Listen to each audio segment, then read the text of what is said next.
Sir उसके Gmail का कोई मसला बना होगा, वो उसको सॉल्व कर रहा है। वो कह रहा है मुझे थोड़ा लगेगा 5 दिन। चेक कर ले फिर जो भी है। मैंने उसको लिंक सेंड कर दी है, मैंने कहा ज्वाइन कर ली। बस उसे कि जल्दी हो सकता है ज्वाइन कर ले, ज़्यादा बेहतर है। चलें ठीक है। चले, मैं शुरू करता हूँ जी फिर आज का जो पहले ओवरऑल व्यू आपसे वैसे तो आप देख सकते हैं, आपको ना ये तीन डेफिनेशन अवेलेबल है इनकम टैक्स का। देखें, मकसद ये होता है कि उन्होंने इनकम के ऊपर मुख्तलिफ तरीक़ों से टैक्स कलेक्ट करना होता है। कहीं फिक्स्ड है, कहीं फाइनल है, रेट अलग है, तरीका अलग है। तो ये चीज़ें आपको जहन में रखनी पड़ेंगी इसको करने से पहले। अब चूंकि मैं ज़रा आसान चीज़ से मुश्किल की तरफ जाऊंगा, तो सबसे पहले आप देखेंगे कि तनख्वाह अगर आप रिसीव करते हैं, एक एम्प्लॉयर एम्प्लॉई का रिलेशन है, तो उसके अंदर जो मेन चीज़ है वो किन किन चीज़ों को देखा जाता है। तो आपके सामने एम्प्लॉई की डेफिनेशन है। अब्दुल रहमान पढ़ो एम्प्लॉई की डेफिनेशन।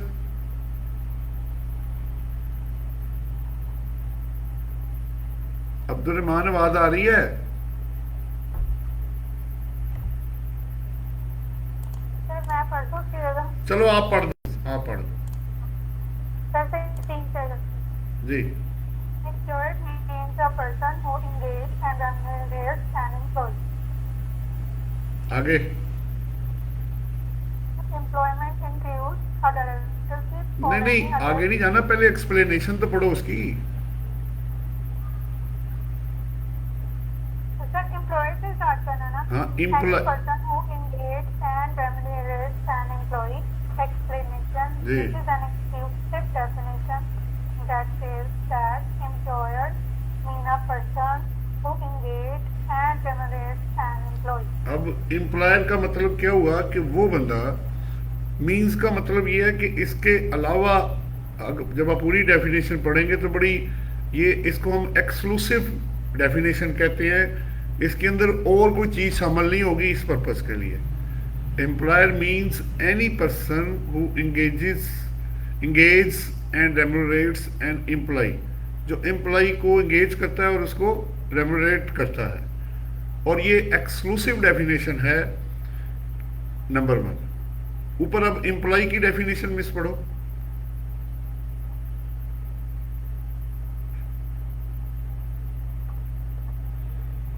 मिस आवाज आ रही है? जी जी सर। एम्प्लॉय की डेफिनेशन पढ़े। हाँ जी sir. Employee means any individual engaged in employment. हाँ जी। Explanation. This is an exclusive definition which says that employee means any individual engaged in employment. तो दोनों ही एक्सक्लूसिव डेफिनेशन है। जहां वर्ड मीन्स होता है तो इसका मतलब है कि जो ये लिखा गया है इसका मतलब यही लिया जाएगा, इसके अलावा और कुछ नहीं होगा। Employee means an individual engaged in employment, जो एम्प्लॉयमेंट के अंदर इंगेज्ड है। अच्छा, उसकी अब रेफरेंस आपके सामने पड़ा हुआ है पीछे। अंडर सेक्शन 2 का क्लॉज है 20, और साथ ही एम्प्लॉयर का है 2 का 21, और साथ ही एम्प्लॉयमेंट का है 2 का 22। तो ये सारी जो डेफिनेशन जनरली होती है, अनलेस उस सेक्शन में अलग ना हो, तो सेक्शन 2 में जो है ना ये डेफिनेशन दी जाती है। अगर आप किसी भी मर्केंटाइल लॉ को, कंपनी लॉ को, income tax law, sale tax law पढ़ेंगे, पीआरए का भी लॉ पढ़ेंगे, तो जनरली जो डेफिनेशन है वो सेक्शन 2 के अंदर दी होती हैं। अब यानी इस लॉ में इसका मतलब ये लिया जाएगा जो इसमें लिखा जाता है। अब अगर ये ना लिखें तो लोग कंफ्यूजन क्रिएट कर देंगे। जैसे पर्सन है, पर्सन का मतलब होता है, अगर आप जनरल मीनिंग लें तो बंदा, इसमें फीमेल भी शामिल नहीं है। लेकिन जब आप इनकम टैक्स लॉ की डेफिनेशन पढ़ेंगे तो वो पर्सन की डेफिनेशन आपको पढ़ाएगा, जिसमें company, AOP, individual, male, female सब शामिल है। अच्छा, अब इसका मतलब है कि डेफिनेशंस का होना लाजमी है, उसके बगैर आप किसी लॉ की अंडरस्टैंडिंग डेवलप नहीं कर सकते। अब एम्प्लॉयमेंट पढ़ो miss. Employment includes a directorship or any other office involved in the management of the company. ये तीन हिस्सों में किया। ए, अब वर्ड है इंक्लूड्स है, अब यहाँ मीन्स नहीं है कि ए बी सी, फिर उसके बाद हम एक्सप्लेनेशन पे जाएंगे। ए आपने पढ़ा, अब बी पढ़ो। A position entitling the holder to a fixed or a और the holding हाँ, or the holding of assets in any public office. सो ए के अंदर उसने आपको कवर किया कि अगर आप किसी डायरेक्टरशिप या एनी अदर ऑफिस में इन्वॉल्व हैं मैनेजमेंट में। नंबर 2, अगर आप फिक्स्ड या असर्टेनेबल अमाउंट है जो पोजीशन से आप ड्राइव कर रहे हैं, और अगर आप पब्लिक होल्डिंग ऑफिस है, जैसे आपके president of Pakistan, prime minister of Pakistan, senators, ठीक है, कौमी असम्बली, सूबाई असम्बली के जो इलेक्टेड पर्सन हैं, तो उनको भी एम्प्लॉयमेंट में शामिल किया गया है। अब एक्सप्लेनेशन पढ़ो मिस।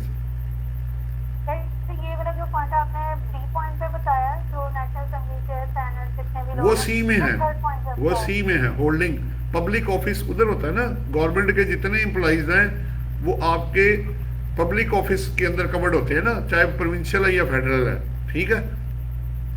और जब फिर सेकंड पॉइंट में कौन आएगा, जितने भी प्राइवेट हो के एम्प्लॉय हैं, वो आपके ए और ए या बी में कवर्ड हो जाएंगे, क्योंकि अगर आप जॉब करती हैं कहीं पे या करते हैं तो आप ज़ाहिर बात है पब्लिक ऑफिस में अगर नहीं है तो या आप ए में हैं या बी में हैं। अब एक्सप्लेनेशन जरा देखो। The legislature wants to treat certain person as employees, although in their case the relationship of employers and employees is not in equation. Such person draws remuneration by way of holding office and not through employment employment, but for the purpose of this ordinance, they are to be treated as employees. These include among others the president, MNAs, MPs and part-time directors of companies, जी, etc. अब रुक जाओ जरा।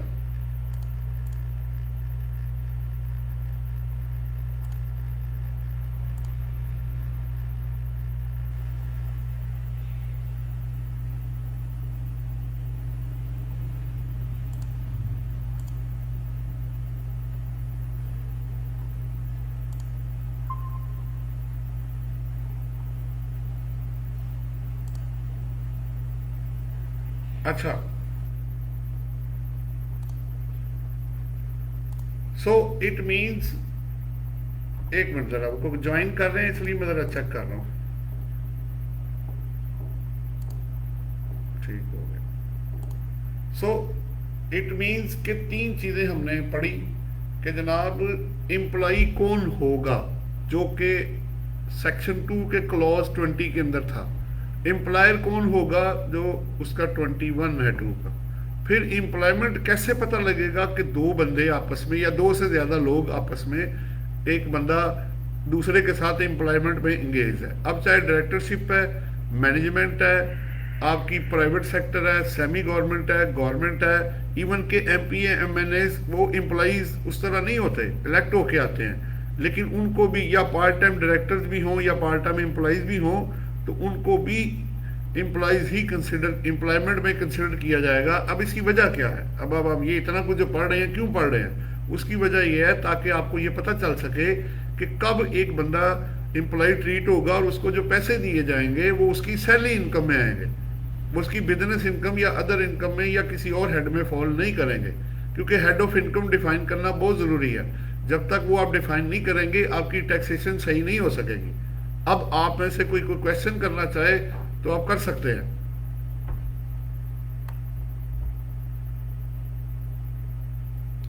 जी miss, कोई question है? No, sir. हाँ जी, ख्वाजा साहब आप line पे हैं?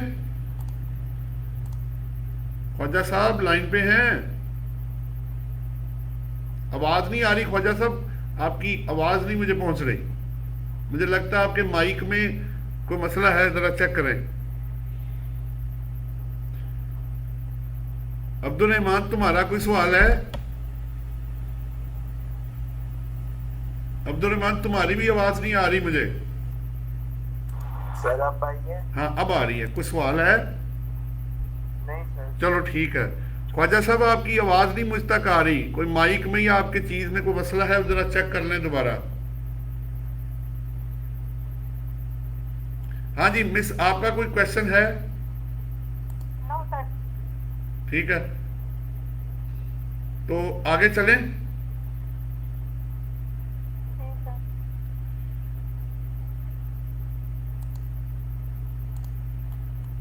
अच्छा जी, अभी हमने जो डेफिनेशन पढ़ी, 3 डेफिनेशन पढ़ी। अब मैं आता हूं, एक मिनट ठहरिए।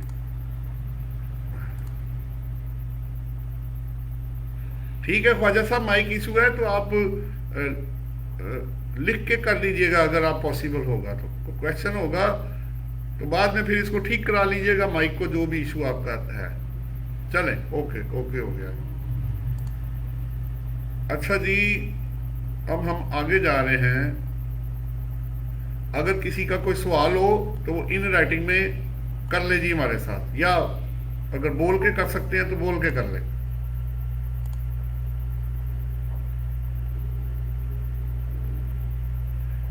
हाँ जी, आवाज आ रही है जी। अहमद, जरा माइक ऑन करना, माइक ऑफ है आपका, म्यूट हुआ हुआ है।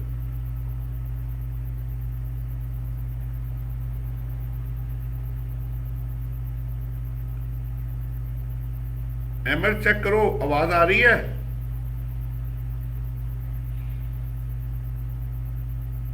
अहमद शबीर चेक करो, आवाज आ रही है? अच्छा, तो माइक ऑफ, आप माइक ऑफ हुआ हुआ है ना, उसको ऑन करो जरा।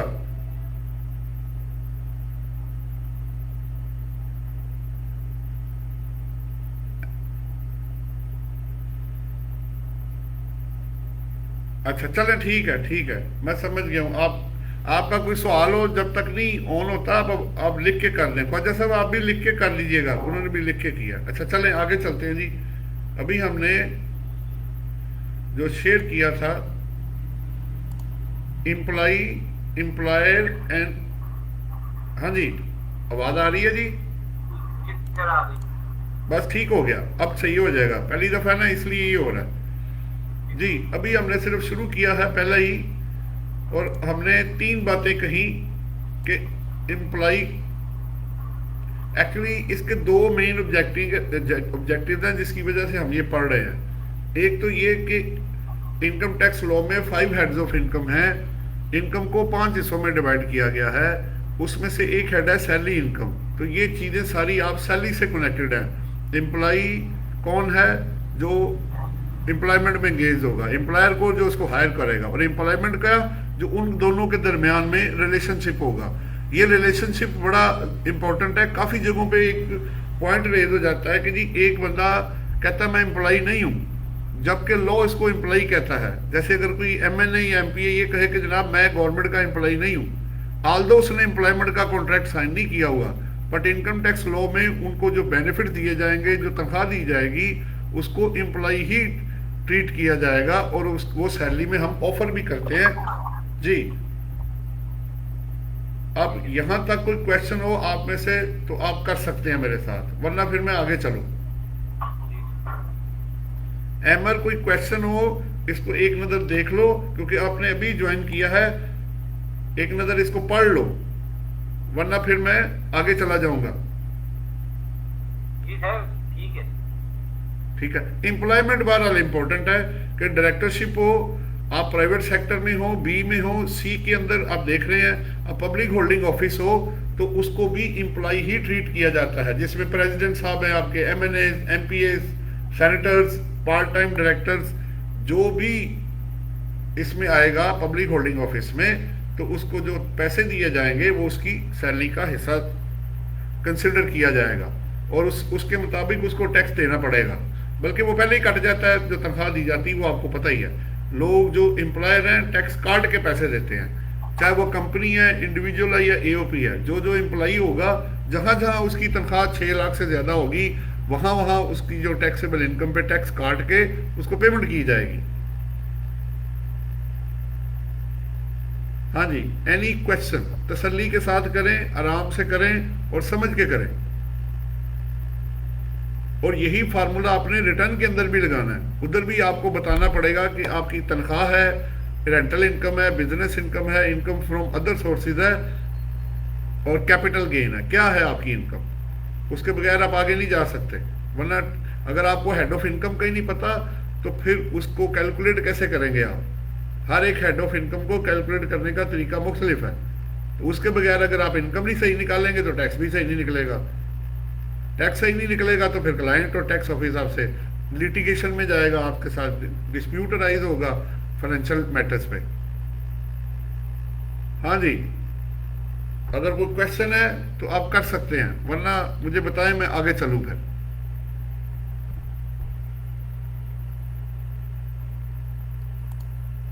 हाँ जी, आगे चलूँ जी फिर।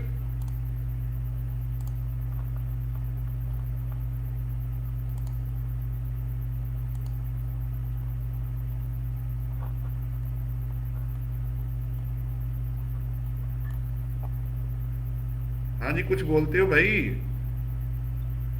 जी सर क्लियर। आगे चलूं फिर? जी सर। ले जी, आगे चलते हैं अब।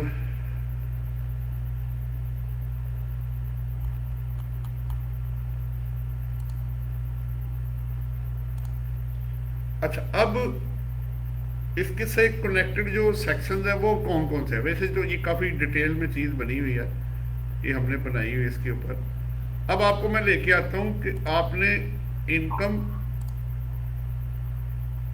फिर टोटल इनकम और टैक्सेबल इनकम कैसे निकालनी है। ये बड़ा इंपॉर्टेंट है, ये 3 पॉइंट आएंगे आपकी तरफ। अब पहले इक्वेशन देख लें, फिर ऊपर पढ़ लेना। मैंने इसकी इक्वेशन बना दी है कि इनकम के अंदर इक्वेशन में income under normal tax regime, पहले सुन लेना फिर सॉल्व कर लेना, plus income under final tax regime, plus deemed income, plus loss of income. ये सब कुछ इनकम का हिस्सा है। अगर आप ऊपर को पढ़ेंगे, वो जरा टेक्निकल लैंग्वेज है, उसको जब आप पढ़ेंगे, मिस पढ़ोगी आप ऊपर? जी सर। पढ़ो। Income includes any amount chargeable to tax under this ordinance, any amount subject to collection or reduction of tax under section 148, 150, 152, 153, 154, 156, 156A, 233, 233A, subsection 5 of section 234, and any amount treated as income under any provision of this ordinance, and any loss of income. Income तो मैंने ऊपर से ही पकड़ा। जो पहला हिस्सा था, पहला ब्लैक देख रहे हैं, और उससे पहले अंडर एनटीआर, उसके बाद वाला हिस्सा एफटीआर, उसके बाद वाला हिस्सा डीम्ड इनकम, और उसके बाद वाला हिस्सा लॉस ऑफ इनकम। तो मैंने 4 पॉइंट्स बना के डेफिनेशन आपके सामने रख दी। अब आपको सेक्शन थोड़े आराम आराम से फिर समझ आएंगे। अभी सिर्फ पर्पज आप समझ लो, जैसे जैसे आप आगे जाएंगे ये चीज़ें एक्सपेंड होना शुरू होएंगी और नॉलेज में आपकी ग्रिप भी आएगी और इंशाल्लाह कॉन्फिडेंस भी आपके अंदर बिल्ड हो जाएगा। जी, इनकम देख लिया जी आपने। अगर आप लोगों का इनकम से अब मैं बता दूं, नॉर्मल टैक्स रजीम ये होती है कि जिसपे नेट इनकम पे टैक्स लगता है, यानी अगर कोई इनकम है तो खर्चे अगर लो करेगा तो माइनस होंगे। इनकम अंडर एफटीआर वो होता है, जनरली डिविडेंड इनकम है या 2024 तक आप एक्सपोर्ट करते थे तो वो फाइनल डिस्चार्ज है, यानी जो टैक्स कट जाता है वो फाइनल हो जाता है। इस पे पूरे चैप्टर्स आपको पढ़ाए जाएंगे। डीम्ड इनकम ये है कि अगर आपने लॉ की कोई वैल्यूएशन की हो, मसलन आपने लोन थ्रू क्रॉस चेक ना रिसीव किया हो, तो उसको इनकम बना के टैक्स लगा दिया जाएगा। ये एक एग्जांपल भी सिर्फ मैं डीम्ड इनकम की दे रहा हूँ। या आप अपनी बैंक एंट्रीज अनएक्सप्लेन कर दें, जवाब ना दें, उसको भी डीम्ड इनकम 111 सेक्शन में बनाया जाएगा। और चौथा क्या है कि अगर आपका किसी हेड ऑफ इनकम में खर्चे ज्यादा है और इनकम कम है तो लॉस ऑफ इनकम भी, यानी नेगेटिव इनकम भी इनकम का हिस्सा है। तो ये आपकी 4 चीजें हैं।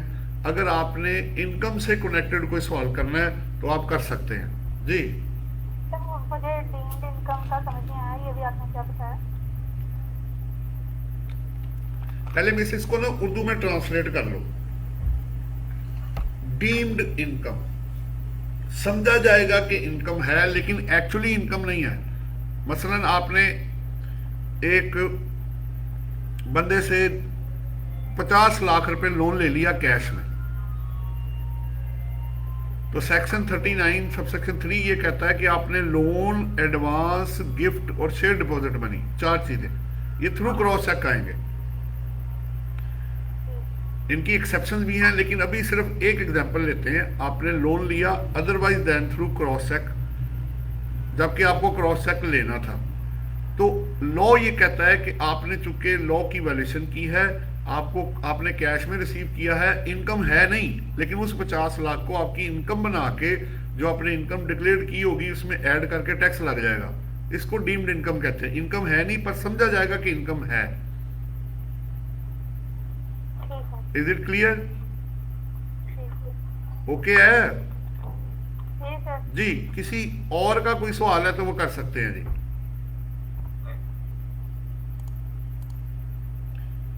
अगर ख्वाजा साहब आपका सवाल हो तो लिख के कर लीजिएगा। हाँ जी, आगे चले जी।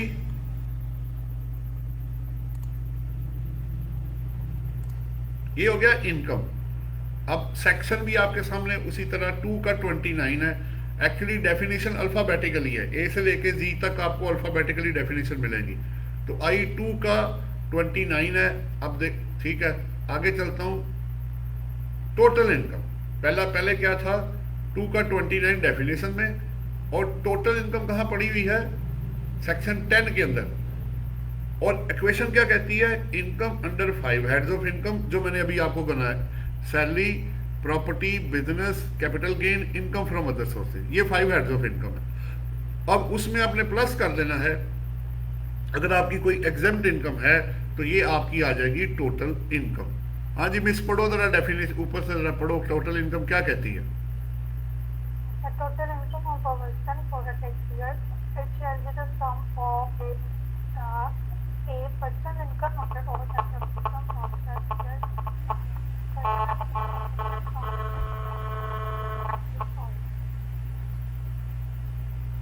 जी, तो आपने कहा person income all heads of income number 1, और नंबर 2 क्या उसमें एग्जेम्प्ट इनकम। तो मैंने उसको इक्वेशन की शक्ल में बना दिया जी। कोई क्वेश्चन है तो आप कर सकते हैं जी। सो इनकम और फिर टोटल इनकम।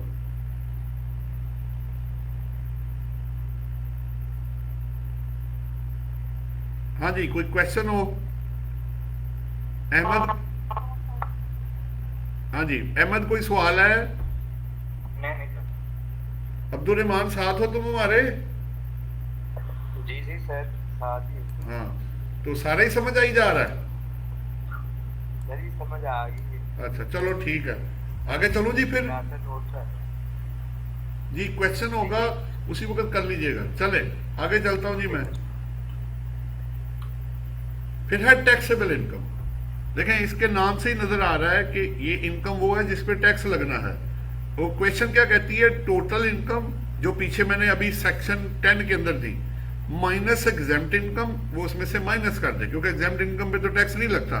फिर माइनस कर दें डिडक्टेबल अलाउंसेस, वो मैं आपको अभी दिखाता हूँ। वो जो डिडक्टेबल अलाउंसेस है, जो स्टेट आपकी इनकम में से माइनस होंगे, तो आपके पास आ जाएगा तो टैक्सेबल इनकम में। सब डेफिनेशन पढ़ो। The taxable income of a person for a tax year, it shall be the total income under clause A of section 10 of the person for the year reduced but not below zero by the total of any deductible allowances of the person for that year. अब पहली बात तो उसने कही कि जो आपने 10A के अंदर लिया उसको पकड़ना है। अब पीछे जब मैं 10A में आता हूं तो उसमें एग्जेम्प्ट उसने माइनस कर दिया। तो मैंने क्या किया कि टोटल इनकम पकड़ के उसके अंदर से एग्जेम्प्ट इनकम माइनस कर दी, प्लस उसने कहा जी आपने डिडक्टेबल अलाउंसेस माइनस करने हैं। अब डिडक्टेबल अलाउंसेस जो है वो पूरा एक चैप्टर है, वो आपको पढ़ाया जाएगा। ठहरे, वैसे मैं खोल देता हूँ, आप लोगों को जरा आसानी हो जाएगी।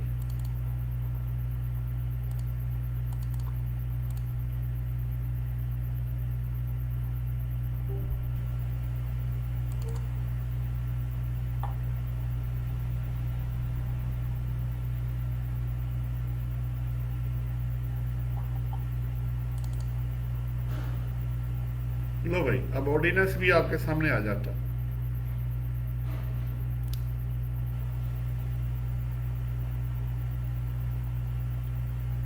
आप लोग भी डाउनलोड कर सकते हैं FBR पोर्टल से ये ऑर्डिनेंस।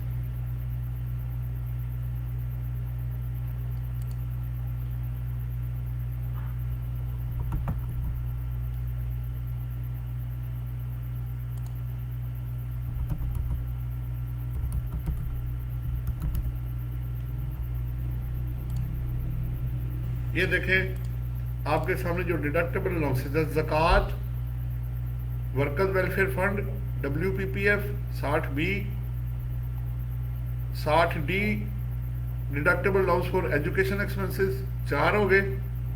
ले जी, ये 4 आपके डिडक्टेबल अलाउंसेस है।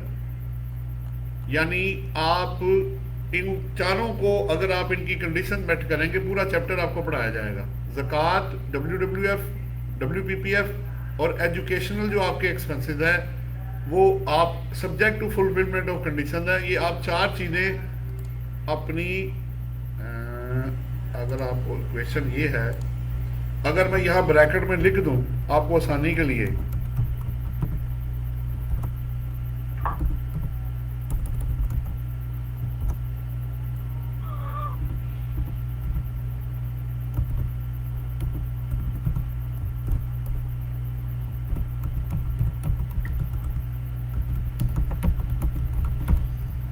लो भाई, अब आपको आसानी हो जाएगी।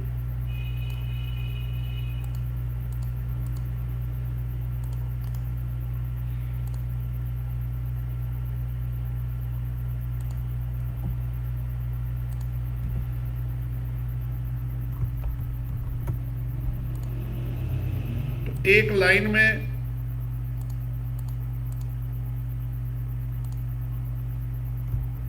अब आप देखिए जरा कि आप टोटल इनकम में से एग्जाम्प्ट इनकम, जैसे सेक्शन 41 में एग्रीकल्चरल इनकम एग्जाम्प्ट है, माइनस डिडक्टेबल अलाउंसेस, और वो कौन से हैं डिडक्टेबल अलाउंसेस? ज़कात, WWF, workers welfare fund, workers profit participation fund and educational expenses. तो अब आपके पास आ जाएगी, अगर ये होंगे और कंडीशन मेट करेंगे तो आप माइनस कर सकते हैं, वरना ये माइनस नहीं होंगे। तो आपके पास आ जाएगी टैक्सेबल इनकम। और एक और पॉइंट बड़ा इंपॉर्टेंट है, जो यहाँ पे जो हाइड हो गया ये वाला, ये बड़ी इंपॉर्टेंट चीज है। अब उसने कहा है बट नॉट बिलो 0। अगर आपकी इनकम फर्ज करें 10 लाख है और ज़कात आपने दी हुई है 11 लाख रुपए, तो आप इन चारों के केसेस में लॉस नहीं बुक कर सकेंगे। यानी मैक्सिमम डिडक्टेबल अलाउंस जो है आपकी टैक्सेबल इनकम के बराबर हो सकता है, ज्यादा हुआ तो उसको इग्नोर कर दिया जाएगा। अब आप में से कोई सवाल करना चाहता है तो वो मेरे साथ कर सकता है।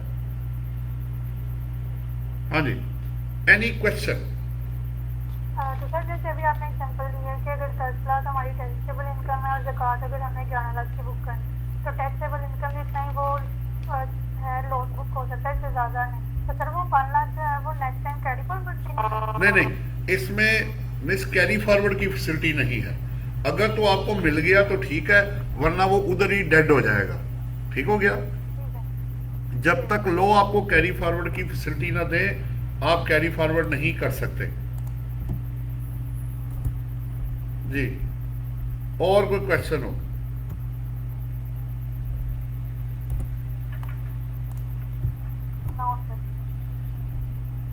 हाँ जी अहमद, ठीक है जी, चले आगे।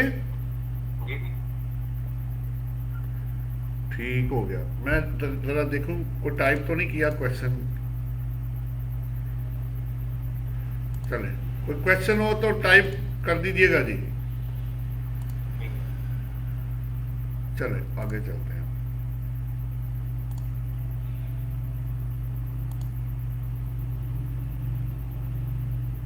ले जी, अब एक और कॉन्सेप्ट आपका, पहले हमने पढ़ा एम्प्लॉई, एम्प्लॉयर और एम्प्लॉयमेंट, फिर हम चले गए income, total income and taxable income, और साथ मैंने स्पेसिफिकली सेक्शन इसलिए रेफर किए हुए हैं, ये आप देख सकते हैं, ये एज इट इज ही मैंने वहां से लिया है, आप इसको जाके वहां से वेरीफाई कर सकते हैं।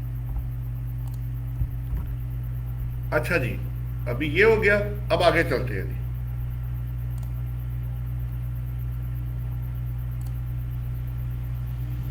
अब मैं आ रहा हूं कि सैलरी के अंदर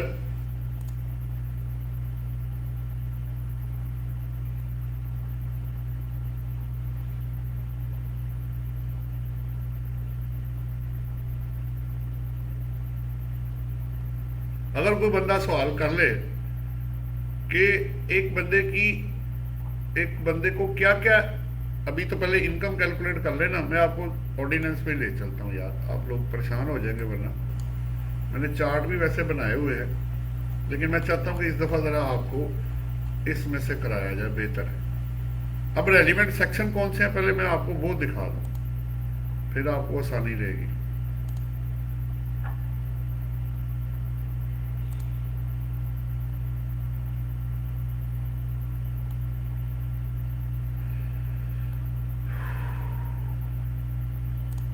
ये देखें, ये आपको आसानी पैदा करेगा। फिर पढ़ना क्या है, 5 हेड्स ऑफ इनकम में से एक हेड ऑफ इनकम जो पहला है वो है इनकम फ्रॉम सैलरी। अब इसके अंदर जो ओवरऑल व्यू मैंने आपको पहले दे दिया, रेलिवेंट रिकॉर्ड जो है सैलरी में वो कौन कौन सा रखना जरूरी है और सेक्शन कौन से कनेक्टेड है।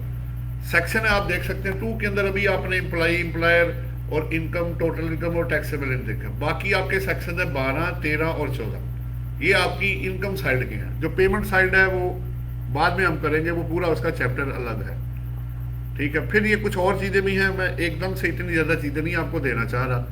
अगर आपने किसी बंदे की इनकम फ्रॉम सैलरी निकालनी है तो सवाल पहला ये होगा कि आपको रिकॉर्ड कौन कौन सा चाहिए होगा।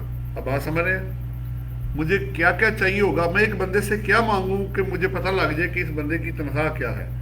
नंबर 1, वो मुझे मंथली सैलरी शीट्स दे दे अपनी, जो उसके एम्प्लॉयर ने उसकी बनाई हुई है। एनुअल सर्टिफिकेट हम उसे कहते हैं टैक्स का, इनकम और विद होल्डिंग टैक्स का, वो हर एम्प्लॉयर बना के देता है। नहीं बनाया तो वो बना दे, उसका फॉर्मेट भी डिफाइंड है रूल्स के अंदर। बैंक स्टेटमेंट दे, कैश में पैसा लिया तो कैश, बैंक में लिया तो वो दिखाए। फिर उसका जो टैक्स कटा उसके CPR नंबर वो होंगे कि जमा हुआ होगा, ऑनलाइन भी वो वेरीफाई होना चाहिए। अब आपको पता है ऑनलाइन चालान जमा हो रहे हैं, ठीक है। ये 4 चीजें सैलरी के लिए लाजमी है। Certificate, monthly, annual, bank statement, चालान भी ले लें उनसे, तो फिर आपको ये पता लग जाएगा कि एक बंदे की जो तनख्वाह है वो कितनी उसने साल के अंदर। उसके अलावा अगर बैंक में पैसा ज्यादा आया है तो वो आप साहब उससे मांगेंगे कि भाई आपने तो मुझे तनख्वाह दिखाई है 10 लाख रुपए, तो आपके अकाउंट में तो 20 लाख आया हुआ है, ये बाकी का पैसा किधर से आया है? अपना जमा कराया, लोन लिया है, कोई बिजनेस कर रहे हो, कोई रेंटल इनकम है, कोई इनकम है, वो बताएं मुझे। तो रिकॉर्ड का पता होना बहुत जरूरी है। इसके ऊपर 28 से लेके 33 तक के रूल्स भी बने हुए हैं, जो रूल्स बताते हैं कि सैलरी के लिए मिनिमम रिकॉर्ड कौन कौन सा रखना है। ये जो भी मैंने आपको बताया है ये उसके अंदर आपको मिल भी जाएगा। खैर, ये ओवरऑल व्यू था थोड़ा सा।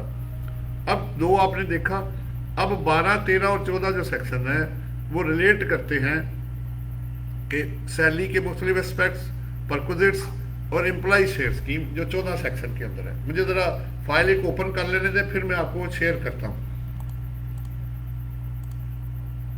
अभी मैं शेयरिंग आपकी स्टॉप करने लगा हूं, मुझे वो खोल लेने दें तो फिर मैं आता हूं आपकी तरफ।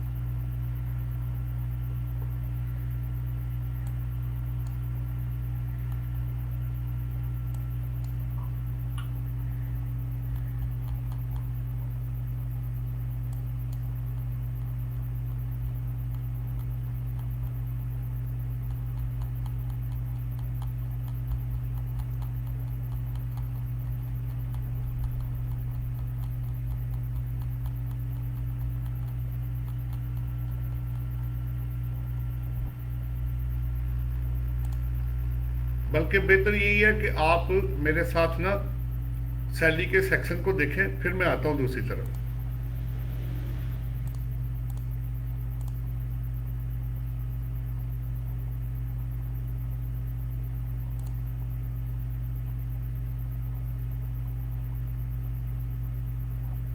जी काशिफ साहब, कोई सवाल हो तो कर लीजिएगा जी।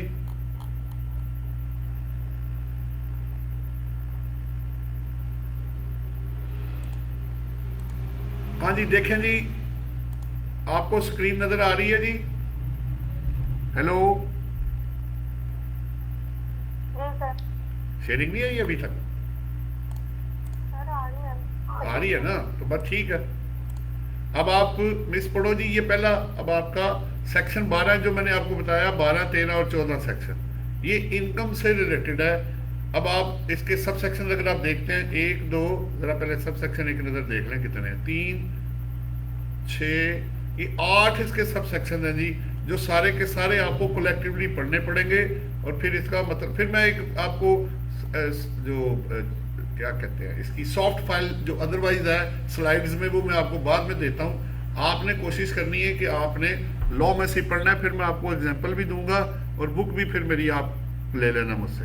हाँ जी मिस, सेक्शन 12 का सब सेक्शन 1 पढ़ें।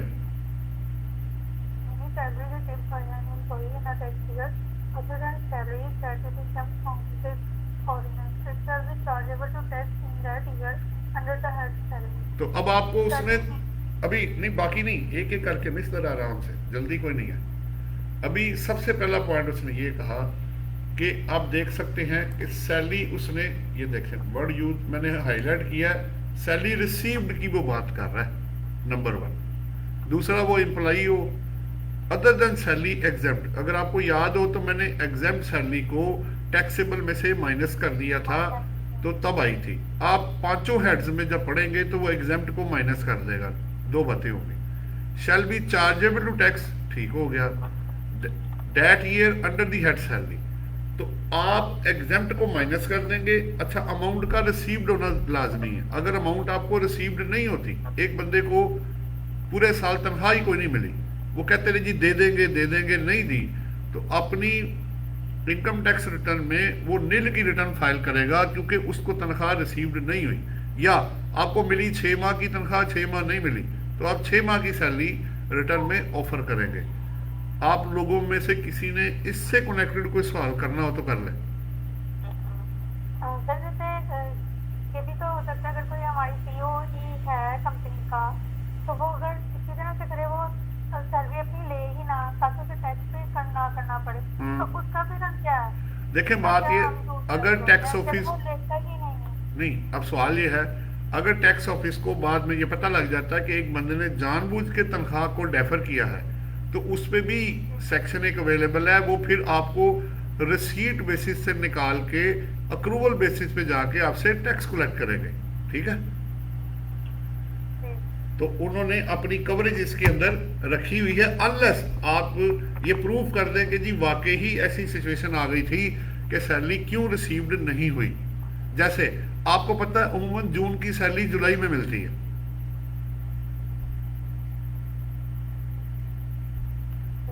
आप पहली दफा एम्प्लॉई हायर्ड हुई, आपकी अब 11 माह की सैलरी आपकी ऑफर होगी, क्योंकि आपने जून की सैलरी रिसीव्ड नहीं की है, वो आपकी रिसीवेबल स्टैंड कर जाएगी। जी, किसी और का कोई सवाल हो?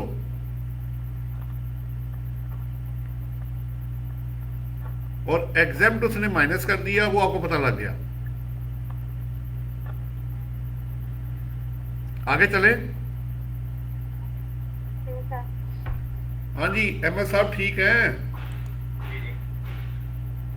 अच्छा चले, मैं देखता हूँ ख्वाजा साहब ने कोई सवाल तो नहीं किया।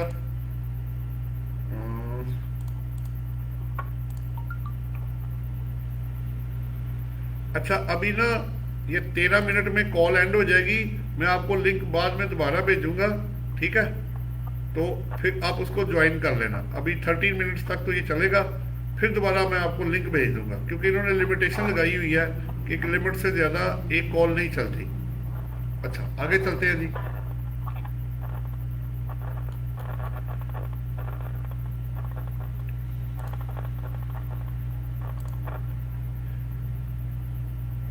अच्छा जी, नेक्स्ट है मेरे पास, अब इसका आ गया सब सेक्शन 2। अच्छा, अब इसके अंदर काफ़ी चीज़ें उसने कवर्ड की हैं। अब वो आपको पहले आप मतलब समझ लेंगे तो आसान हो जाएगा। वो आपको ये कह रहे हैं, एक मिनट मैं इसको ज़रा साइलेंट कर लूँ।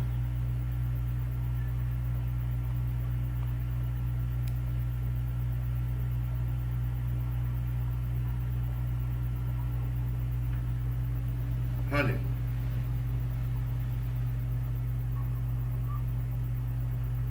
दूसरा जी, अब वो कहना ये चाह रहे हैं, देखें अब उनको ये डिफाइन करना पड़ना था कि कहां कहां से क्या क्या पैसा आएगा।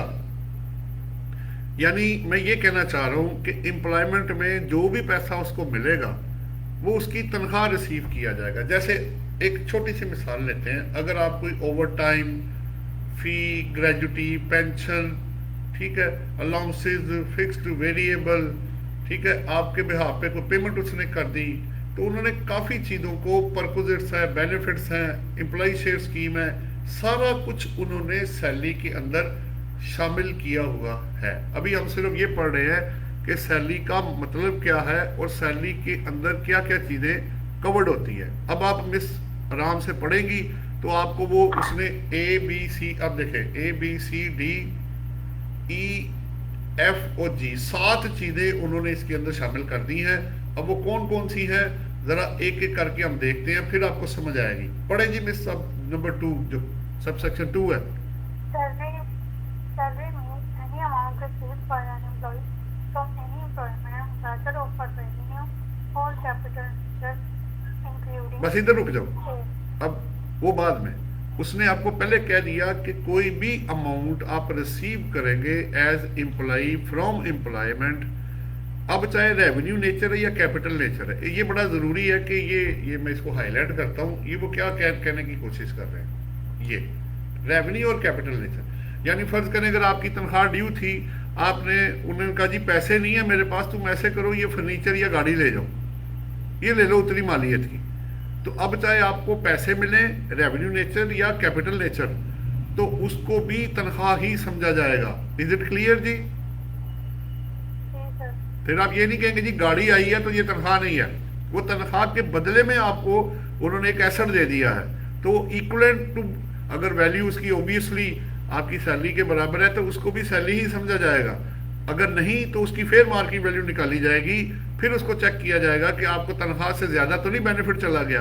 अगर वो ज्यादा होगा तो वो भी बेनिफिट सैलरी ही कंसिडर किया जाएगा। ये जरा अपने ज़हन में रखना है। और अगर कम हुआ, मसलन मेरे पैसे थे 6 लाख, मुझे गाड़ी मिली 4 लाख की, तो 2 लाख का मुझे लॉस होगा, प्रोवाइडेड कि वो कहे कि यार अब डील हो गई है, बाकी पैसे मेरे पास नहीं है, मैं आपको नहीं दे सकता। अब चूंकि मैंने रिसीव ही नहीं किया, जब तक मैं पैसे रिसीव न कर लूँ इन काइंड में या कैश में या क्रॉस चेक में, तो वो रिसीव्ड नहीं समझा जाएगा। हाँ जी, इज इट ओके? या कोई क्वेश्चन है तो कर लें।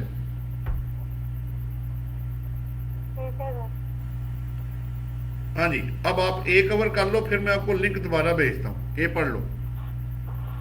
बल्कि रुक जाओ मिस, रुक जाओ, मैं अभी इसको ड्रॉप कर रहा हूँ जी, मैं आपको लिंक दोबारा भेजता हूँ, उसको फिर आप ज्वाइन कर लीजिएगा, ठीक है जी। मैं अभी स्टॉप कर रहा हूँ इसको।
हाँ जी, देखिए आवाज आ रही है। जी सर।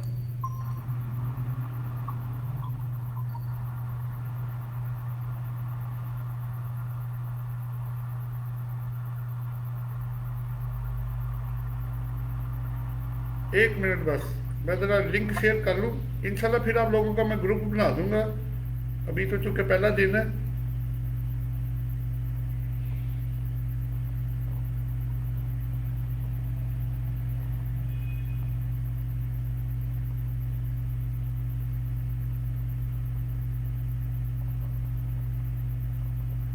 सर इस सारे ट्रेनिंग में आप हमें आईरिस के वो FBRC लिंक में भी लेकर जाएंगे, जैसे जी, जैसे वो पहले आप ये ऐड करते पहले हैं। आप ये कर लेना, फिर वो भी आएगा इंशाल्लाह। इसके मतलब बगैर कि वो ट्रेनिंग का पार्ट होगा हमारा। जी बिल्कुल पार्ट होगा, लेकिन इसको करेंगे तो आपको आसानी पैदा हो जाएगी फिर। जी।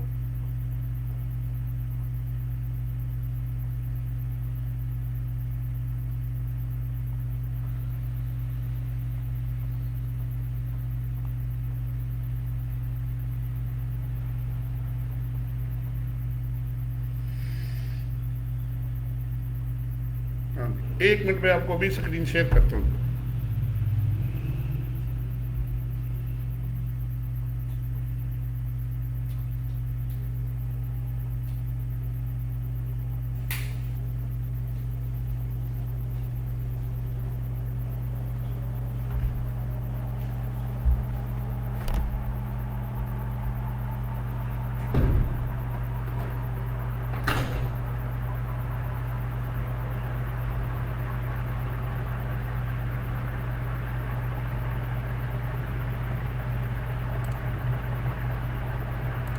अच्छा जी, मैं आपको स्क्रीन शेयर करता हूँ।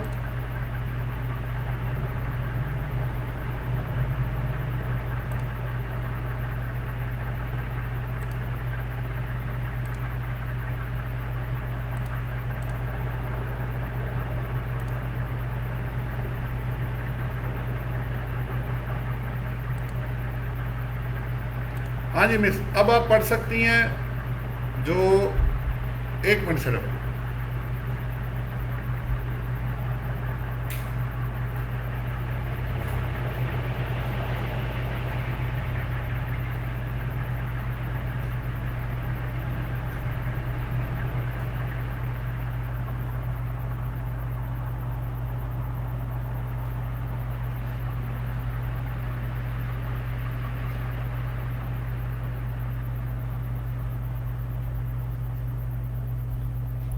हाँ जी मिस, अब शुरू करें। अब आप आ जाएं ए में, क्या क्या शामिल है इसके अंदर, पढ़ें आप। Any pay wages or other remuneration provided to an employee, including leave pay, payment in lieu of leave, overtime payment, bonus, commission, fees, gratuity, or work conditions such as unpleasant or dangerous working conditions. एक minute.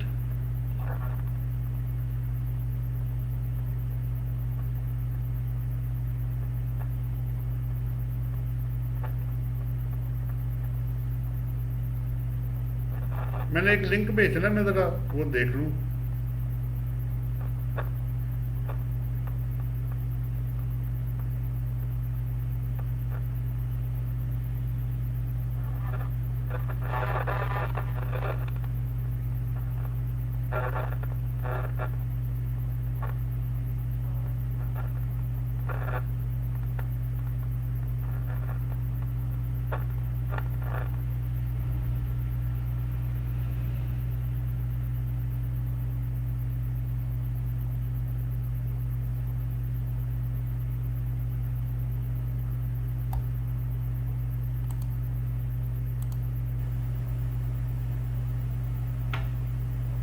चले अब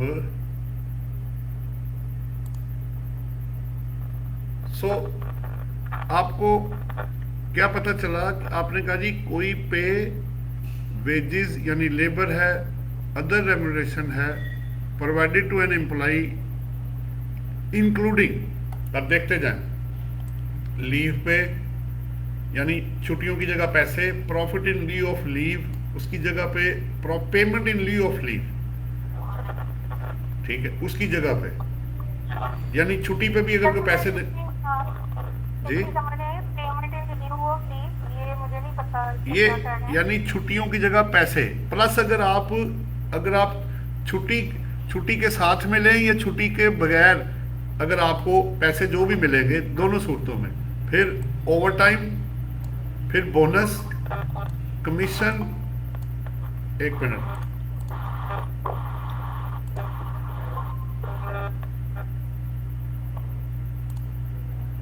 फिर fees, अगर आपको कोई employee को अगर आप फीस देने की भी कोशिश करेंगे तो वो भी इसी में शामिल है।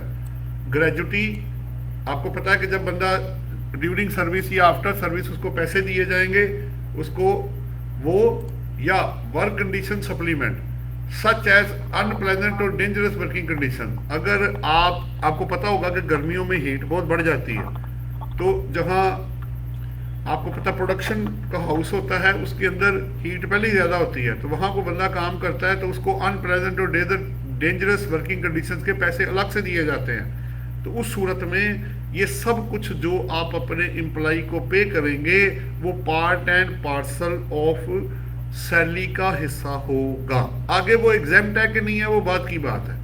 पेंशन भी सैलरी का हिस्सा है, आगे जितना एग्जेम्प्ट होगा माइनस हो जाएगा। और आपको पता है कि टैक्सेबल इनकम में एग्जेम्प्ट इनकम माइनस की जाती है। अब आपने अगर ए से कनेक्टेड कोई सवाल करना है 2 सबसेक्शन 12 के सबसेक्शन 2 का ए, तो आप कर सकते हैं। सर लीव पे में और payment in lieu of leave में क्या डिफरेंस है? देखे ना, सीधी सी बात है ना। एक अगर मैं आपको छुट्टियों के साथ पैसे दे दूं कि जाओ यार सैर सूर करके आओ, एक मैं कहता हूं कि आपको अलग से कोई पैसे नहीं दूंगा, छुट्टियों की जगह पे मैं आपको जितनी आप छुट्टियां नहीं करेंगे उसके पैसे ले लो मुझसे। आपने एक हफ्ता छुट्टी नहीं की, मैंने कहा एक हफ्ता या तो छुट्टियां ले लो या पैसे ले लो। आपने कहा जी मैं आ जाऊंगी, मुझे मेरे पैसे दे दें। मैंने इन लीव ऑफ लीव आपको पैसे दे दिए। अब एक बंदा इन लीव ऑफ लीव पैसे भी दे रहा है और प्लस जो आप जा रही हैं सैर करने, लीव पे आपको उसकी जगह पे पैसे दे रहा है। इन एडिशन या एक्सक्लूडिंग, दोनों सूरतों में उसने कवर कर दिया है। Is it okay miss? जी सर। जी, किसी और का कोई सवाल हो?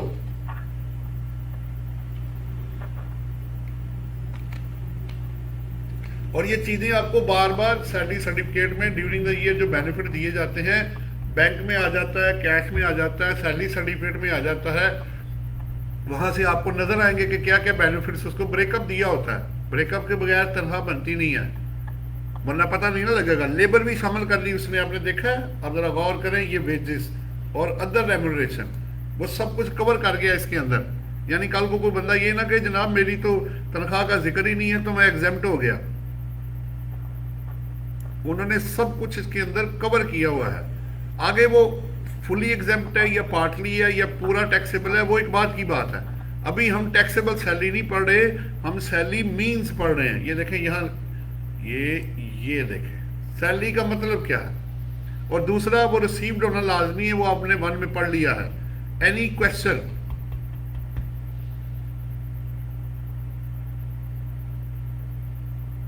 हाँ जी अहमद, ठीक है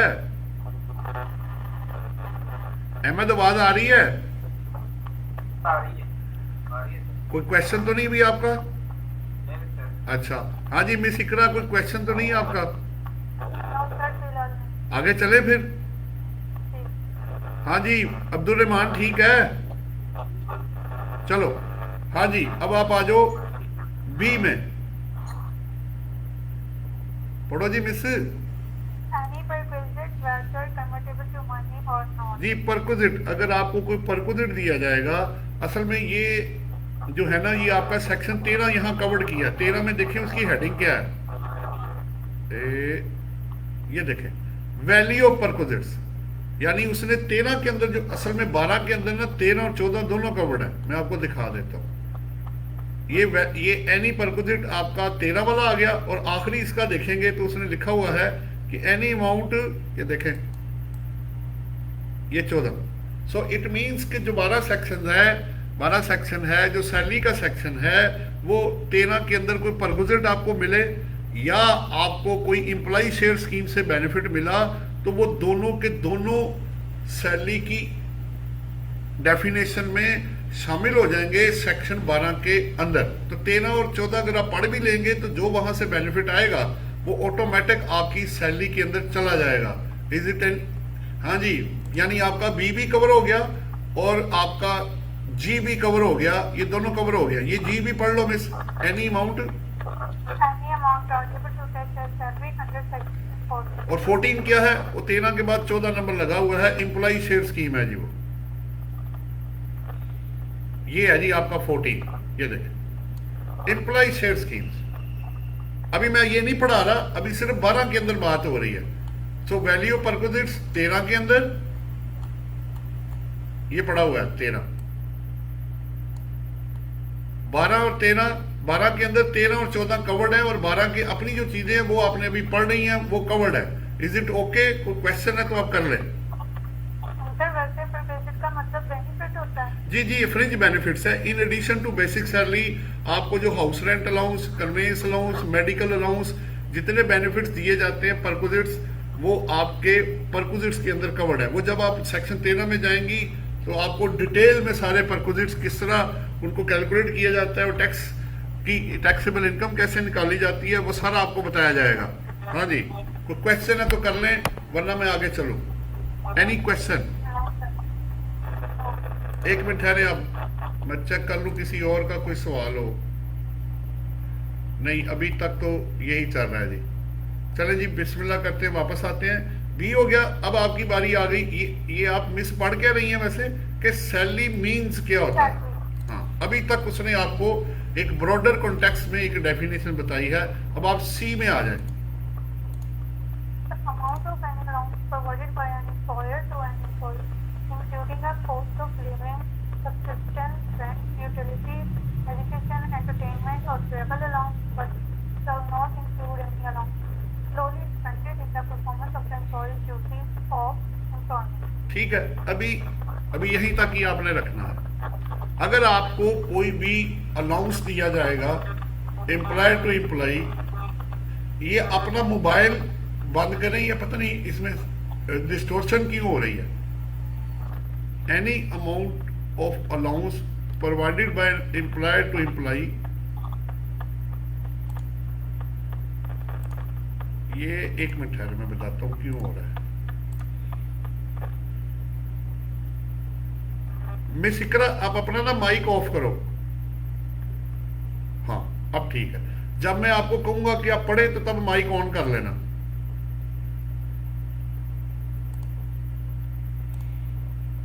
अच्छा जी, अब बात ये हो रही है कि अगर आपको कोई भी अलाउंस एम्प्लॉयर टू एम्प्लॉय देगा जिसमें आप देख सकते हैं कॉस्ट ऑफ लिविंग, इसको महंगाई का अलाउंस भी आप कहते हैं। सब्सिस्टेंस, अगर कोई आपको असिस्टेंस पर्पज के लिए छूट दी गई, रेंट आपको कोई फैसिलिटेट किया, यूटिलिटीज का बेनिफिट दिया गया, एजुकेशन का, एंटरटेनमेंट का, ट्रैवल का, लेकिन इसमें वो कह रहा है वो अलाउंस शामिल नहीं होगा जो आप in the performance of employees duties of employment. अगर आप ऑफिशियल पर्पस के लिए कोई ड्यूटी परफॉर्म करेंगे, यानी दफ्तर के लिए आपको टूर करते हैं, बैंक जाते हैं टैक्स ऑफिस जाते हैं, क्लाइंट से मिलते हैं, बोर्ड मीटिंग करते हैं, तो वो पैसा आपकी सैलरी इनकम नहीं है, क्योंकि वो तो आपने कंपनी के बिहाफ पे किया है, तो वो आपकी इनकम नहीं बनेगी। हाँ जी मिस, अब आप ऑन कर लें या आप लोगों में से कोई सवाल करना चाहे तो कर सकता है।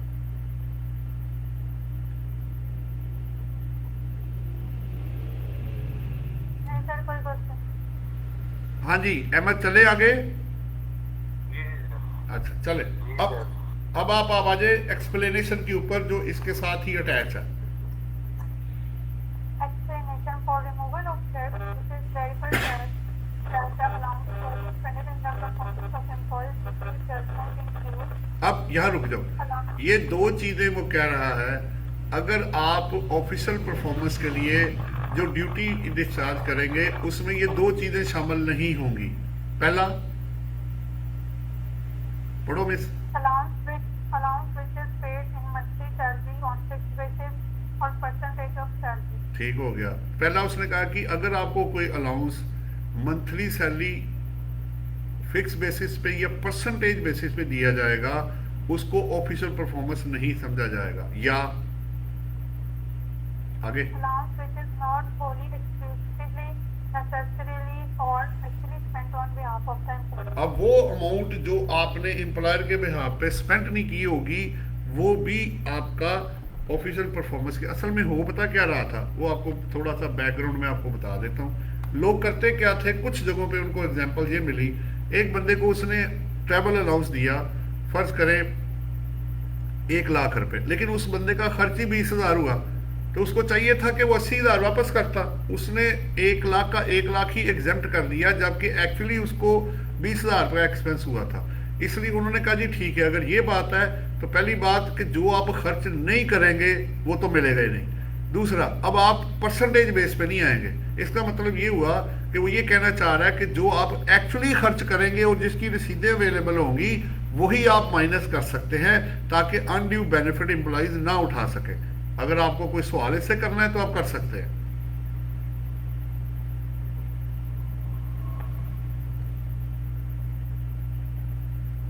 हेलो, कोई क्वेश्चन है? सर मुझे इन दोनों की समझ नहीं आई। मैं आपको बता दोनों ये शामिल नहीं है जी। इसका मतलब सिंपल ये है कि अगर आपने कोई ऑफिशियल परफॉर्मेंस के लिए खर्चा किया होगा तो आपको एक तो उसकी रसीद देनी पड़ेगी उतनी अमाउंट की जितनी आप रिसीव कर रहे हैं। अब आप ये नहीं कह सकते जी मेरा 3 लाख रुपए अलाउंस फिक्स हो गया है, आगे पता लगे खर्च ही कोई नहीं हुआ। समझ आ रही बात? यानी ये जब बजट आया था ना तो उसके अंदर भी ये बहस हमारी सारी हुई थी, तो उसमें यही हमने तय किया था कि भाई इसका मतलब ये है कि अब आप सिर्फ परसेंटेज लिख के या अमाउंट रिसीव करके तो एग्जम्पशन नहीं लेंगे, एक्चुअली वो खर्च हुआ होगा और वो उसकी रसीदें आप देंगे तो तब आप एक्सपेंस क्लेम कर सकते हैं, यानी वो आपका बेनिफिट नहीं बनेगा। और सर रसीदों में भी स्टैंप होना जरूरी है। हाँ जी, ऑब्वियसली वो वेरीफाइबल होगी ना। अब आप अपने पास से रसीदें बना के ले आएंगे फेक, तो उसका तो वो मौजूद कोई नहीं है ना। आपको अगर बेनिफिट मिला है अपने एम्प्लॉयर की तरफ से 2 लाख रुपए का, तो 2 लाख रुपए आगे खर्च भी तो होना चाहिए ना। आप पॉकेट में जेब में डाल ले 2 लाख के और कहें कि एग्जेम्प्ट हो गया है, तो वो एग्जेम्पशन इस तरह नहीं मिलेगी आपको। आप समझ रहे मेरी बात? जी सर। जी, यानी एक्चुअली हो और उसकी रसीदें भी वेरीफाइबल हो। सिर्फ परसेंटेज देके या इनकट किए बगैर अब एग्जम्पशन नहीं मिलेगी, ये कहने का मकसद है असल में। लॉ को अमेंड कर दिए ना, पहले फिक्स वाला भी निकल जाता था जी, मुझे ऑफिशियल परफॉर्मेंस के लिए मिला है, सारे का सारा एग्जेम्प्ट हो जाता था। तो उन्होंने ये एक्सप्लेनेशन के थ्रू ये डाल के इसको क्लियर कर दिया। हाँ जी, इज इट ओके? कोई सवाल है जी? आगे चले? जी सर। चले, डी आ गया जी, अब आप पढ़े। The amount of any expenditure incurred by an employee that is paid or reimbursed by the employer other than expenditure incurred on behalf of the employer in the performance of the employee's duties of employment. जी, अब उन्होंने ये कहा कि अगर आप वही expenses जो आपको वापस किए जाएंगे, ठीक है, अगर तो आपको देखें ना, 2 तरह के एक्सपेंसेस हैं। एक आपने ऑफिस के बिहाफ पे खर्चे किए, वो आपको वापस मिले तो वो आपकी इनकम नहीं है। लेकिन अगर मेरा पर्सनल टूर है या कुछ चीज़ों में मेरे बच्चों की एजुकेशन में मेरा एम्प्लॉयर मुझे असिस्टेंस दे देता है या मेडिकल में जाके मेरी कोई असिस्टेंस आ जाती है, तो जब तक लॉ उसको एग्जेम्पशन नहीं देता, जो ऑफिशियल परफॉर्मेंस वाले हैं वो एग्जेम्प्ट हो जाएंगे और जो अनऑफिशियल होंगे वो आपकी इनकम में जो रीइंबर्स किए गए हैं वो इसकी सैलरी की डेफिनेशन में फॉल करेगा। सो क्या करेगा वो भी बता दिया और क्या नहीं करेगा वो भी बता दिया। आप लोगों का कोई क्वेश्चन हो तो कर सकते हैं आप लोग। हाँ जी, अहमद ठीक है? आगे चले। ये अभी तक डी आपने कवर किया, अब आ गया ई। अब इसको पढ़ने से पहले ना इसको समझ लो, वरना आप इसके अंदर घूम जाएंगे। अच्छा, पहले सेकंड लास्ट भी कर लो कि अगर कोई भी पेंशन या एनुटी और any supplement to a pension और एनुटी दिया जाएगा आपको, ठीक है, तो वो भी अगर बंदा रिटायर होता है उसको लमसम या आप जो अमाउंट पे करेंगे तो एनुअल बेसिस पे या लमसम बेसिस पे, तो वो भी सैलरी का हिस्सा है। बाकी फिर वो बात की बात है कितना एग्जेम्प्ट है और कितना नहीं है। एफ मिस आप पढ़ सकती हैं F. Any pension or annuity or any supplement to a pension or annuity. जी, उनमें अगर मजीद कोई चीज आप ऐड करेंगे या लेस कर देंगे, जाहिर बात है ऐड करेंगे तो सैलरी का हिस्सा, लेस करेंगे तो वो तो मिला ही नहीं उसको। तो दोनों सूरतों में आप उसको चाहे एनुअल बेस पे करें, चाहे पेंशन फुल दे दें या सप्लीमेंट के थ्रू करें, तो दोनों तीनों सूरतों में ये सैलरी का हिस्सा ही होगा। हाँ जी, कोई क्वेश्चन है एफ के बारे में? वो आपको इसलिए पढ़ा रहे हैं ताकि आपके सैलरी के अंदर क्या क्या शामिल है, आपका कॉन्सेप्ट ब्रॉडर कॉन्टेक्स्ट में क्लियर हो जाए। जी, अब आ जाओ आप ई के अंदर। अब ई में ना दो चीजें असल में, पहले आप सुन लें तो फिर पढ़ लेना। एक्चुअली ई के अंदर ये जो 5 पॉइंट डाले गए हैं, इसमें दो चीजें मेनली डिस्कस की गई हैं, वो आपको अभी बताता हूं मैं। पहला, amount of any profit in leave है नंबर 1, और है इन एडिशन टू सैलरी और वेजेस। 1 मिनट होल्ड कीजिएगा।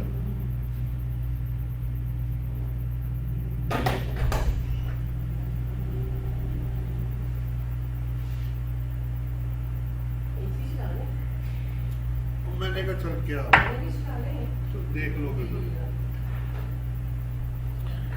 बोलिए, 10 मिनट और बस।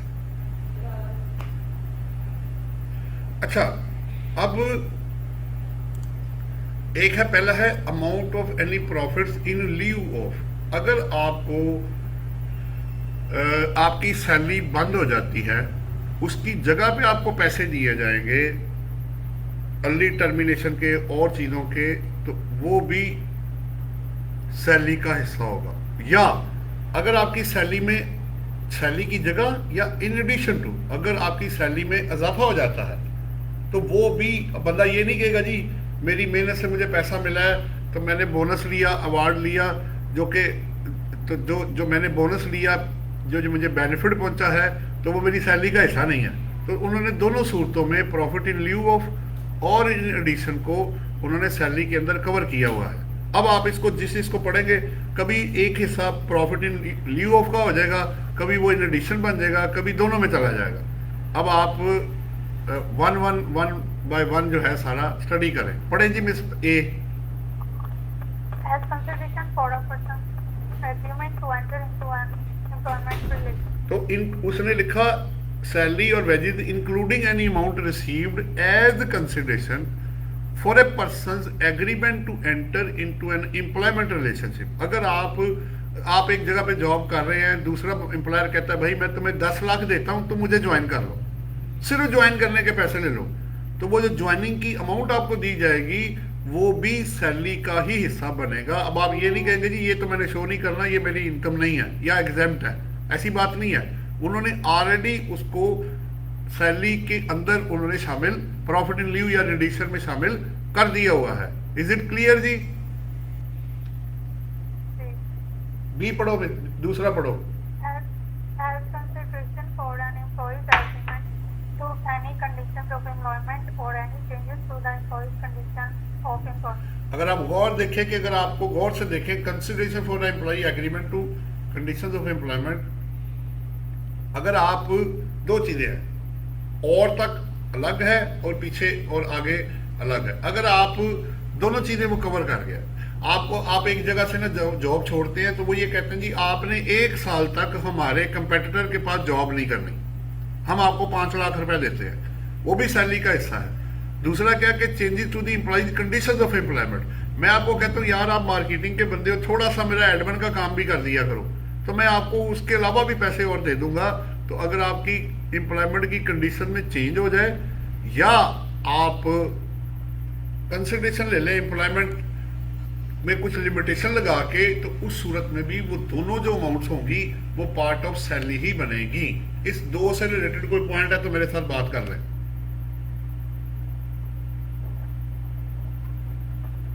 सर सेकंड वाले में आपने ये बताया कि मार्केटिंग का है और वो एडमिन की भी ड्यूटी करेगा तो हम उसको एक्स्ट्रा पे कर देंगे, तो वो हमारी सैलरी का पार्ट बन जाएगा। वो भी सैलरी का हिस्सा है। और अगर आप जॉब छोड़ के क्या है जी पहले वाले में, ये पहले नहीं, ये दूसरे वाले में changes to employees condition of employment.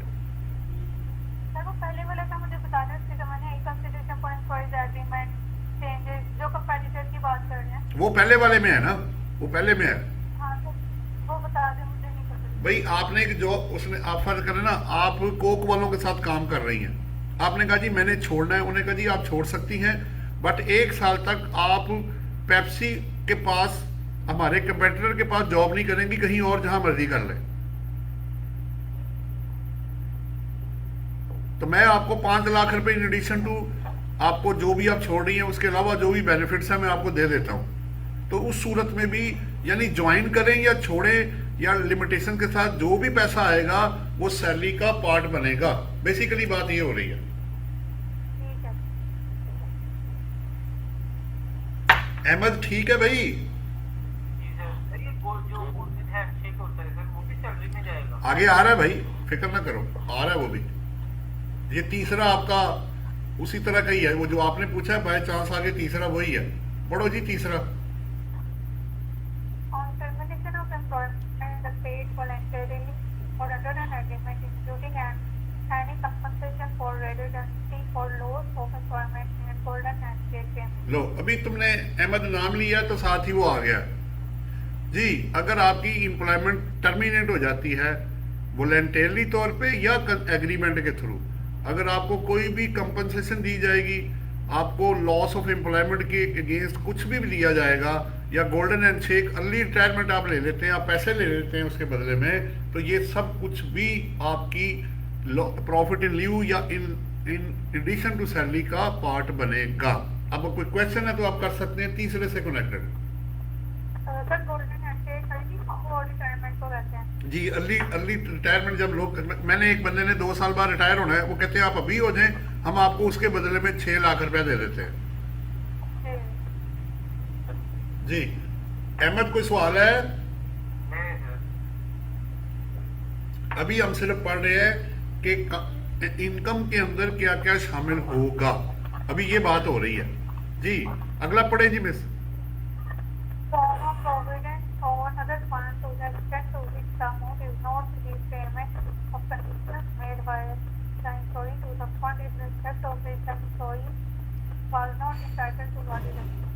अच्छा अब यहाँ रुक जाए। अगर आपको प्रोविडेंट फंड में से वो पैसे, देखिए प्रोविडेंट फंड में ना ये होता है कि एम्प्लॉय भी कंट्रीब्यूट करता है, एम्प्लॉयर भी करता है। अगर आप मेरे ही पैसे मुझे वापस करेंगे तो वो मेरी इनकम नहीं है, लेकिन अगर एम्प्लॉयर मुझे अपने पैसों में से जो उसने कंट्रीब्यूट किया है मुझे ड्यूरिंग सर्विस या आफ्टर सर्विस मुझे देगा, तो वो भी part and parcel of salary ही बनेगा। दूसरी बात यह है कि जब आप अपनी सैलरी में से कुछ चीज़ कटवा रहे होते हैं ना, एक कंट्रीब्यूशन, तो आपने सैलरी ग्रॉस ही ऑफर करनी है, और इस इनकम पे दोबारा से आप टैक्स नहीं लगा सकते क्योंकि उस पर ऑलरेडी टैक्स लग गया होता है। अब आपका कोई क्वेश्चन है इससे रिलेटेड तो कर सकते हैं।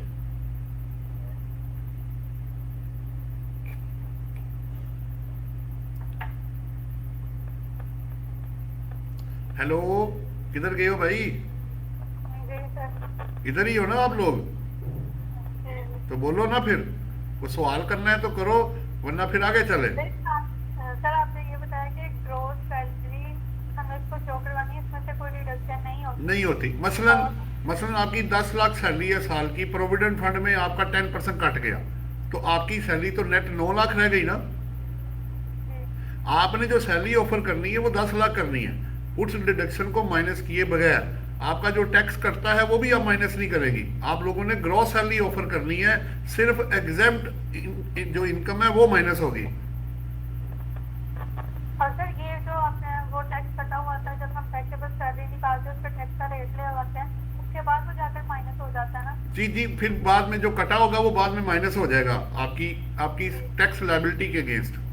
लेकिन प्रोविडेंट फंड में अगर आप मेरे पैसे मुझे वापस करेंगे तो वो 2 दफा इनकम नहीं बन सकता, वो ऑलरेडी मेरा रिसीवेबल स्टैंड कर रहा होगा मेरी वेल्थ के अंदर। जो आपने कंट्रीब्यूट किया या ओवर एंड अबव अमाउंट होएगी उसको हम फिर अलग से ट्रीट करेंगे। अभी सिर्फ प्रोविडेंट फंड से एम्प्लॉयर का कंट्रीब्यूशन जो है, जो आपके पास आएगा प्रोविडेंट या अदर फंड से, तो वो पैसा भी आपकी इनकम का, क्योंकि आपकी इनकम है ना बढ़ गई है, जो उसने पैसा लगाया वो आपको दे दिया उसने। हाँ जी, आगे चलें। आखिरी पॉइंट इसका पढ़ो। Consideration for an employee's agreement towards restricted compensation in respect of any past, present or prospective अगर आप किसी भी एम्प्लॉय के साथ देखें, अब 3 तरह की चीजें उसने डिस्कस की।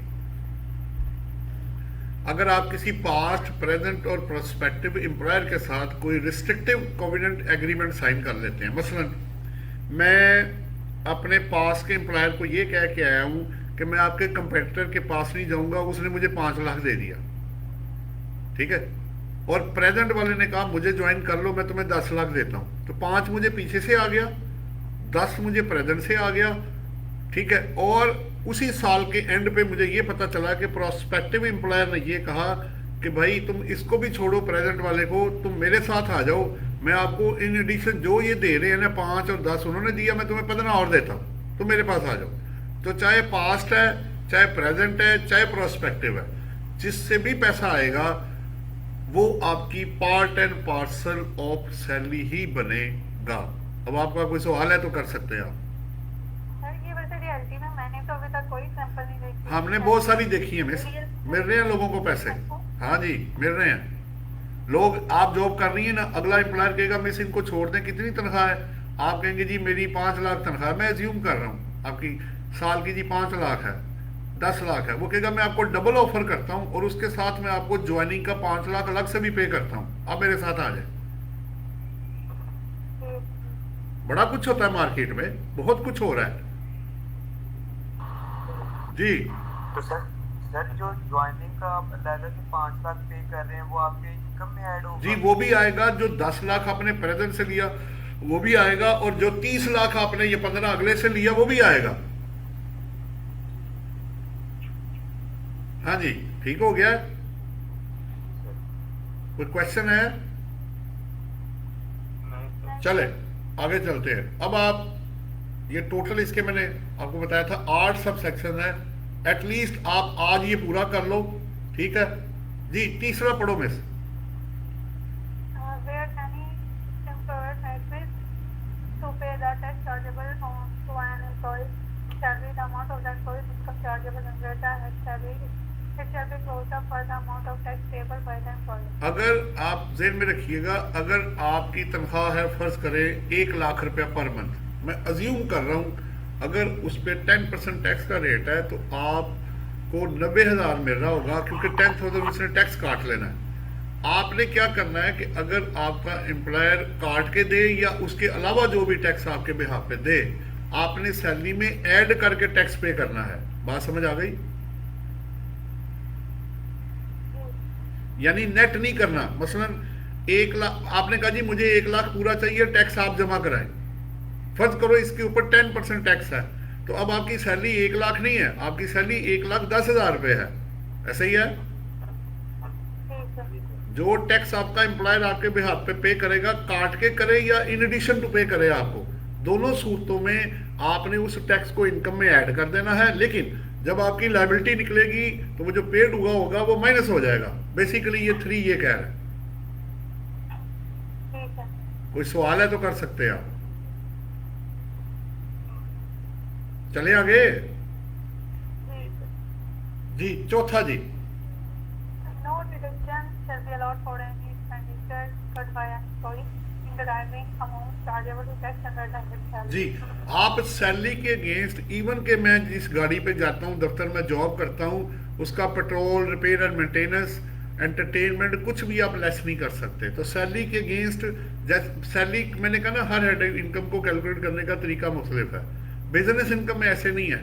बिजनेस में आप अपने डिडक्शंस, प्रॉपर्टी इनकम के अगेंस्ट डिडक्शंस, अदर इनकम के अगेंस्ट जहां लॉ करेगा डिडक्शंस, और कैपिटल गेन्स में भी जहां डिडक्शंस है वो लॉ आप माइनस कर सकते हैं। और सैलरी के अगेंस्ट आप कोई भी डिडक्शन माइनस नहीं कर सकते। Is it clear? आपने क्वेश्चन करना है तो कर सकते हैं।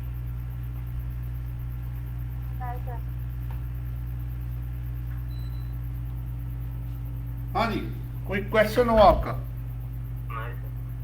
आगे चले। देखो अगर एक्सपेंस लो कर दे लोगों को, तो आपको तो पता है सारे पैसे तो तनख्वाह वाले के खर्च हो जाते हैं, फिर तो टैक्स ही कोई नहीं देगा। आप कुछ समझदार हैं जी। 4 आपके पूरे हो गए, 4 और पॉइंट है, इसको क्लोज करें जी। पढ़े जी मिस, अब आपका आ गया, ठहरो एक minute.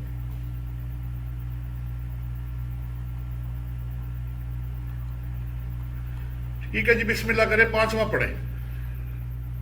For the purposes of this ordinance, an amount for purchases shall be treated as received by an employee from any employment regardless of whether the amount of purchases is paid or provided. अच्छा, अब वो कह रहा है जी आपको perquisites जो है, अगर आपको कोई भी बेनिफिट दिया जाएगा, ठीक है, पेड और या प्रोवाइड किया, यानी अगर आपके बिहाफ पे आपका एम्प्लॉयर आगे पे कर दे या आपको पे कर दे, तो यही समझा जाएगा कि आपको वो अमाउंट रिसीव्ड बेनिफिट आ गया है। यानी आपके भाई को तनख्वाह मिल जाए, आपके रिश्तेदार को मिल जाए, आपके बिहाफ पे वो बेनिफिट आपके बिहाफ पे दूसरे को पास ऑन हो जाए, तो यही समझा जाएगा कि आपको वो बेनिफिट पास ऑन हो गया है। अब पहला क्या है,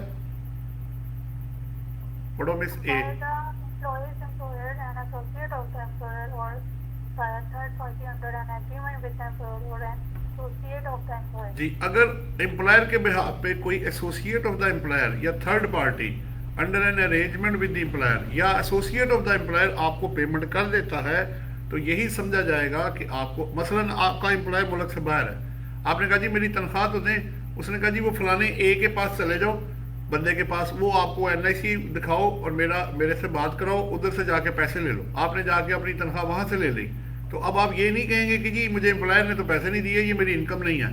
यही समझा जाएगा कि बेनिफिट आपको रिसीव हो गया है। Is it okay? चले, हाँ जी अहमद, ठीक है। जी सर। अब बी पढ़ो जी। By a past employer or a prospective employer. वो अभी आप उसने आपको बताया। अब चाहे पास्ट एम्प्लॉयर आपको कोई बेनिफिट दे, फिर आप ये नहीं कहेंगे जी मैं तो अभी उसकी एम्प्लॉयमेंट में नहीं हूँ, तो फिर पैसे क्यों लिए भाई आपने? और प्रोस्पेक्टिव के पास आपने ज्वाइनिंग से पहले ही 10 लाख ले लिया, फिर आप ये नहीं कहेंगे जी मेरा तो ये एम्प्लॉयर ही नहीं है, तो भाई पैसे आपको दिए ही ज्वाइनिंग के इसलिए ताकि आप एम्प्लॉय बन जाए। तो दोनों सूरतों में प्रेजेंट ने तो देना ही है, जो मिलेगा आएगा। उसने पास्ट और प्रोस्पेक्टिव को भी कवर कर लिया है कि उनके से कि अगर आपको बेनिफिट आएगा तो आप ये नहीं कहेंगे कि जनाब ये बेनिफिट तो मुझे मेरे एम्प्लॉयर ने थोड़ी दिया। तो प्रोस्पेक्टिव हो या पास्ट हो, दोनों सूरतों में वो परक्विजिट या बेनिफिट आपका रिसीव्ड ही समझा जाएगा एज ए सैलरी। तो क्वेश्चन है, ये आगे चले, No, sir. चलो सी पढ़ो। To the employee or to an associate of the employee, or to a third party under an agreement with the employee or an associate of the employee. अच्छा, ऊपर ए में था एम्प्लॉयर, अब वर्ड सारा कुछ वही है, नीचे अब एम्प्लॉई आ गया। अगर एम्प्लॉई के बिहाफ पे थर्ड पार्टी को उसको या कहीं और खर्च हो जाता है, तो यही समझा जाएगा कि पैसे आपको चले गए हैं। यानी आपका भाई अगर तनख्वाह जी, कुछ सवाल है तो कर सकते हैं। नहीं। ये जरूरी नहीं है कि सिर्फ एम्प्लॉई को ही रिसीव हो, उसके एसोसिएट को, थर्ड पार्टी को अरेंजमेंट हो गया जी आप मेरे कजन को, फलाने बंदे को मेरे बिहाफ पे दे दें, लीगल एडवाइजर को दे दें, फलाने को दे दें, तो डॉक्टर को दे दें, तो मैं समझूंगा कि मुझे रिसीव हो गया है। तो पेयर और रेसिपिएंट दोनों को उन्होंने कवर कर लिया है। अब 6 नंबर देखो जी। An employee who has received an amount referred to in sub-clause 3 of sub-clause of subsection 2 in a test year, it may be by the notice in writing to the commissioner elect for the amount to be raised at a rate computed in accordance with the following formula, namely. असल में हो ये रहा है कि अगर आपको पहले आप ये देखें, सब क्लॉज 3 ऑफ क्लॉज 2 का ई का 3 ये है जी, ई का 2 के ई का 3 क्या है, ये आपका है गोल्डन हैंडशेक पेमेंट। ठीक है, अगर आपको मिलता है तो फिर उस सूरत में देखें ना, छठे में मुझे एक पैसा मिला, मैंने अर्ली टर्मिनेशन ली, ठीक है, तो अब पैसा तो काफ़ी ज़्यादा अगर फर्ज करे आ गया, तो बंदे ने कहा जी ये अगर मैं करंट ईयर की इनकम में जमा करता हूँ तो मेरा टैक्स ज़्यादा हो जाता है। तो उन्होंने कहा तुम एक काम करो कि तुम ये एक फार्मूला हम तुम्हें दे देते हैं, उसको यूज़ कर लो। और फार्मूला क्या है ये ज़रा देखना, A divided by B into percentage, ऐसा ही है। अब A क्या है, पढ़ो जी। Total tax paid payable by the employee on the employee's total taxable income for a 3 preceding tax year. पिछले 3 सालों का जो टोटल टैक्स आपने पेड किया है उसको ऊपर रखना है, एवरेज लास्ट 3 इयर्स का आपने टैक्स रेट निकालना है। एंड आगे क्या, बी क्या है, मिस पढ़ो, हेलो। Sir, वो the result being very mixed. अच्छा। As a result of the choice is chargeable at high rate. नहीं नहीं, बी पढ़ना है, B is the employee. Sorry, sir. It is the employee's total taxable income for the 3 preceding tax years. तो ऊपर आपने रखा 3 सालों का टैक्स और नीचे रखा टैक्सेबल इनकम 3 सालों की, और परसेंटेज निकाली तो एक एवरेज रेट आपके पास लास्ट 3 इयर्स का आ जाएगा। ठीक हो गया? अब आप समझ रहे हो? अगर आपको गोल्डन हैंडशेक पेमेंट मिलती है तो आपके पास क्या है कि आप क्या करें कि एम्प्लॉई, आप अगर आप उसको जो अमाउंट रिसीव करेगा लास्ट 3 इयर्स का एवरेज रेट वो लगा ले। अब वेयर, अब ये भी पढ़ लो 7 के where any. Where any amount chargeable under the अच्छा, अब सवाल ये है, एक मिनट, पहले यहाँ एक चीज रह गई है ना, छठा आपने पूरा क्लोज नहीं किया। अगर आपको अमाउंट रिसीव होती है वो लिखेगा कि वो इलेक्ट, देखें 2 ऑप्शन है, या तो आप गोल्डन हैंडशेक पेमेंट को करंट ईयर की इनकम में जमा कर लें, ठीक है। मसलन मेरी इनकम है 5 लाख रुपए, मुझे 10 लाख मिला है, मैं 15 लाख पे टैक्स दे दूं, या मैं जो आपको गोल्डन हैंडशेक पेमेंट है उसको लास्ट 3 ईयर का एवरेज रेट लगा लूं, जिस तरफ मेरी टैक्स का लायबिलिटी कम होगी मैं वो यूज कर लूंगा। Is it okay? इसकी मिसाल मैं आपको बाद में दिखाता हूं वर्किंग करके। अच्छा, अब 7 पढ़ो जी। Where where any amount chargeable under the head service paid to an employee earlier and हाँ जी, अगर एरियर आपको पिछले साल या सालों के पैसे इस साल में मिलते हैं तो आगे क्या है? as a result to transfer is chargeable at higher rates of tax than would have been applicable if the amount had been paid to the employee in the tax year in which the services were तो granted. इसमें भी 2 option आ जाएंगी। वो कहता है कि या तो आप इसको करंट ईयर की इनकम में जमा कर लें, या इसको जिस साल या सालों की इनकम है वहां जाके जमा कर लें। तो जिस तरफ टोटल टैक्स आपका कम होगा वो नीचे लिखा हुआ है, आगे पढ़ो, द एम्प्लॉई में And there may be by the notice inviting to the commissioner elect for the amount to be taxed at the rate of the tax that would have been applicable if the salary had been paid to the employee in the tax year in which the services was rendered. तो 2 option आ गई। या तो मसलन मुझे 2024 में 2021, 22 और 23 का bonus था जो मेरा ड्यू था लेकिन मुझे नहीं मिला, वो मुझे 24 में आके मिला। अब या मसलन मेरा 1 लाख बोनस है हर साल का, 3 साल का बोनस था 3 लाख रुपए। अब या तो मैं 3 लाख रुपए 24 में ऐड कर लूं, सिंपल टैक्स दे दूं, या 3 हर लाख को उनके रिस्पेक्टिव टैक्स ईयर में जाके जमा करूं 22, 21 और 20 में, और टैक्स कैलकुलेट कर लूं टोटल। तो जिस तरह मेरा कम टैक्स बनेगा वो मैं ऑप्शन अवेल कर सकता हूं। अच्छा, अब ये 8 भी पढ़ लो ताकि क्लियर हो जाए। हम जब 5 में जाके भी अपनी टैक्स लायबिलिटी को चेंज कर सकते हैं, जैसे भी आपने नहीं, उसको चेंज नहीं हम कर रहे, हमने एक कंप्यूटेशन बनानी है, रिटर्न नहीं रिवाइज करनी है। आपने ये लिख के देना है कि जी मेरा इसकी ना रिटर्न के अंदर ऑप्शन भी अवेलेबल है, मैं आपको बाद में दिखाता हूँ। 8 नंबर पढ़ो। Analysis under subsection 6 or 7 is shall be made by the due date for permitting them for return of income or employer certificate as the case may be for the tax year in which the amount was received or by such later date as the commissioner may allow. जी, आपने ये जो option है with the return लिख के देनी है, और return के अंदर ये ऑप्शन है अगर एरियर अमाउंट रिसीव हो तो वो कहता है कि जी आपने करंट में ऐड करना है, तो फिर तो कोई ऑप्शन लेने की जरूरत नहीं। अगर आपने ऑप्शन लेनी है तो आप एट्रीब्यूट के अंदर जाके वो अमाउंट डालेंगे, और रेट आपने बताना है कि जो आपने इसको जो लास्ट 3 इयर्स का जो आपने ओबियसली 2 चीज़ें है ना कि आप कंपटीशन बनाएंगे कि जी मैंने 21, 22 और 23 में ऐड किया है, उसके मुताबिक ये टैक्स बनता है और वो मैं पे करने को तैयार हूँ। जो कम होगा वो आप इन राइटिंग में लिख के उसको देंगे कि जी ये वाला मैं पे करने को तैयार हूँ। अब आपका कोई सवाल हो तो कर लो। हाँ जी, एनी क्वेश्चन? सो अब क्या हुआ, थोड़ा सा एंड पे जाके लंबा हो गया काम कि आपको उसने गोल्डन हैंड शेक पेमेंट बताया, कब treated to have been received and paid बताया 5 में। 6 में उन्होंने आपको कहा कि भाई आप अपना जो ऑप्शन है वो ले लो गोल्डन हैंड शेक में। करंट ईयर में एरियर और गोल्डन हैंड शेक में एक चीज कॉमन है कि करंट ईयर में भी ऐड कर सकते हैं। गोल्डन हैंड शेक में यह है कि आप लास्ट 3 ईयर का एवरेज रेट लेंगे, और एरियर में ये होगा कि जिस साल की इनकम होगी वहां जाके ऐड करेंगे। और ये ऑप्शन दोनों सूरतों में, चाहे गोल्डन हैंड का या एरियर वाला है, आप रिटर्न के साथ लिख के देंगे और कंपटीशन बना के देंगे। ये था जी आपका सेक्शन 12। अगर आपने कोई सवाल करना हो तो आप कर सकते हैं। हाँ जी, एनी क्वेश्चन? No sir. जी, तो आज के लिए बस इतना ही रखो, ठीक है। अगर आपने इसको आपने पढ़ना है बड़े आराम से, 12, 13 और 14 को पढ़ के आइएगा। तो और प्लस मैं आपको ज़रा नोट कर लें कि हमारी बुक जो है ना, शॉर्ट फाइल आप लोगों तक मेरे ख्याल पहुंच गई होगी। नहीं पहुंची तो हमारा फेसबुक पे ग्रुप बना हुआ है, institute of taxation and finance.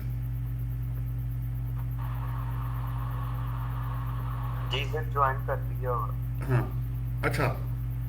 तुम ना अब्दुल्ला ऐसे करना कि अहमद को भेज देना वो किताब, ठीक है।